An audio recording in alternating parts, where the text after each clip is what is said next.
नमस्कार. आजच्या रेसिपीमध्ये आपण खमंग आणि कुरकुरीत मासे फ्राय कसे तयार करायचे याची रेसिपी पाहणार आहोत. मी राजश्री किचनमध्ये आपले मनपूर्वक स्वागत करत आहे. चला तर रेसिपीला सुरुवात करूया. फिश फ्राय तयार करण्यासाठी मी इथे हलवा मासा घेतलेला आहे आणि तो स्वच्छ करून घेतलेला आहे. तर आता आपण याला मसाले लावून घेऊयात. 1 ते 1.5 चमचा आपल्याला इथे लिंबाचा रस घ्यायचा आहे. याऐवजी तुम्ही विनेगर किंवा चिंचेचा रसही वापरू शकता. 1 चमचा आले लसूण पेस्ट घेतलेली आहे. पाव चमचा आपण हळद घेतलेली आहे. 1 चमचा आपण इथे लाल तिखट घेतलेला आहे. लाल तिखट तुम्ही तुमच्या आवडीनुसार घाला. अर्धा चमचा आपण इथे जिरे पूड आणि अर्धा चमचा आपण इथे गरम मसाला घेतलेला आहे. चवीनुसार मीठ घालायचं आहे. आता आपल्याला हे सर्व एकत्र करून घ्यायचं आहे आणि व्यवस्थित असं सर्व फिशला ते लावून घ्यायचं आहे. मसाल्यांचं कोटिंग फिशला व्यवस्थित असं करून घ्यायचं आहे, म्हणजे आपले मासे चवीला एकदम छान खमंग असे तयार होतात. तर हे सर्व मसाले आपल्याला प्रत्येक माशाच्या तुकड्याला व्यवस्थित असे लावून घ्यायचे आहेत.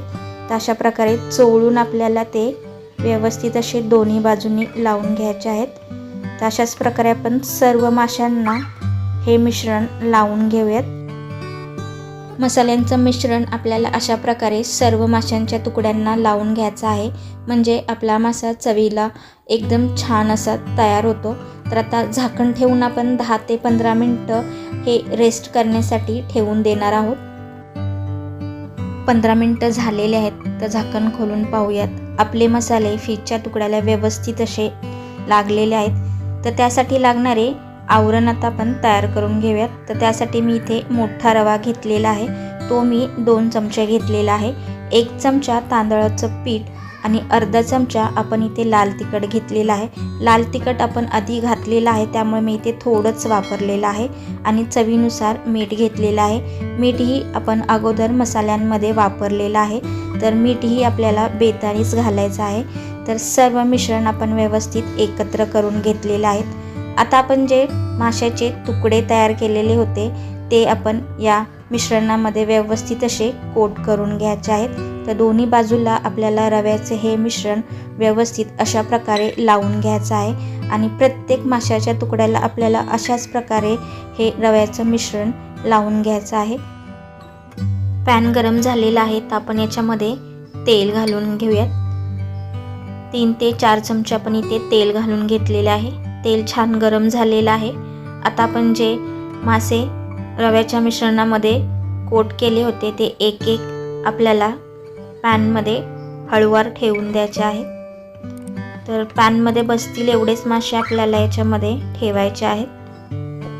तर मी सर्वच माशाचे तुकडे पॅनमध्ये घालून घेतलेले आहेत. तर आपल्याला गॅसची फ्लेम आता मध्यम ते कमी आचेवर ठेवून 2 ते 3 मिनटं हे आपल्याला फ्राय करून घ्यायचे आहेत. तर मासे आपले एका बाजूने व्यवस्थित असे फ्राय झालेले आहेत. तर आपण याची एक बाजू पलटून घेऊयात आणि दुसऱ्याही बाजूने आपल्याला 2 ते 3 मिनटं मध्यम ते मंद आचेवरती आपल्याला हे मासे फ्राय करून घ्यायचे आहेत. आपले मासे दोन्ही बाजूनी व्यवस्थित असे फ्राय झालेले आहेत. पुन्हा एकदा आपल्याला याची ही बाजू पलटून घ्यायची आहे आणि अर्धा मिनटं आपल्याला गॅसची फ्लेम हाय ठेवून हाय फ्लेमवरती आपल्याला हे मासे फ्राय करून घ्यायचे आहेत, म्हणजे आपले मासे जास्त वेळ कुरकुरीत राहतात. तर तुम्हाला आजची ही रेसिपी कशी वाटली हे कमेंटद्वारे मला नक्की सांगा आणि रेसिपी आवडल्यास रेसिपीला लाईक आणि शेअर करायला विसरू नका. आणि त्याचबरोबर आपल्या चॅनलवर नवीन असाल तर चॅनलला सबस्क्राईब करायला विसरू नका. चला तर भेटूया पुढच्या अशा छान छान रेसिपीमध्ये.